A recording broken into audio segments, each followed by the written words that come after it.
Good morning, everyone. Today we're diving into the fascinating world of speech sounds. Our focus is on consonants and how they are produced. This presentation will explore the places of articulation within the vocal tract, the specific locations where we form consonant sounds.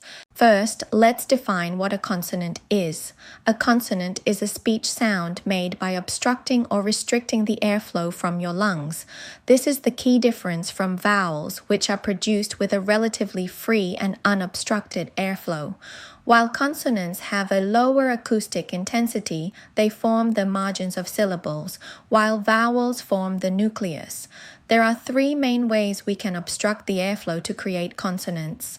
Complete closure, stops, sounds like p, t, and k, where the airflow is completely blocked. Partial closure, fricatives, sounds like f and s, which create a narrow constriction that produces a hissing or buzzing sound from turbulence. Minimal constriction, approximants, sounds like were and yer, which are made with very slight narrowing of the vocal tract. Speech production is a three-part process. First, we have the airstream process, where our lungs provide the air pressure. Next, the phonatory process, which involves our vocal cords. This is where we control voicing, determining if a sound is voiced or voiceless. Finally, the articulatory process is where the vocal tract shapes the air into different consonants. Voicing is crucial. You can feel it right now. Place your fingers on your throat over your larynx. Now say sh. You should feel no vibration. This is a voiceless sound. Now say zzz. You can feel the vibration. This is a voiced sound. English has 15 voiced and 9 voiceless consonants. The vocal tract contains both active and passive articulators. Active articulators are the movable parts that create the sounds. The most important of these is the tongue. The lower lip and jaw are also active articulators. Passive articulators are the fixed targets that the active articulators move towards or make contact with. These include the upper lip, upper teeth, alveolar ridge, and the hard and soft palates. The tongue is our most versatile articulator with 5 key regions. The tip, used for sounds like ter and der. The blade, right behind the tip, used for sounds like sure, esh, and jur, zh. The front, used for the yer sound in yes. The back, which creates sounds like kur and gur. And finally, the root, which is at the very base and used for very rare sounds in English. Now, let's explore the 8 primary places of articulation in English, starting from the front of the mouth and moving back. I will quickly review each one.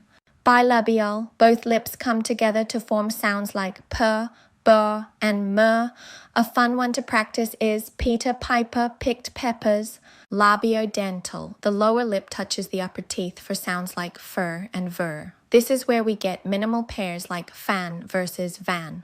Dental, the tongue tip touches the upper teeth to create sounds like thur, th in think, and there, th in this. This can be a challenge for some learners. Alveolar, this is the most frequent place of articulation in English. The tongue tip touches the tooth ridge right behind your upper teeth.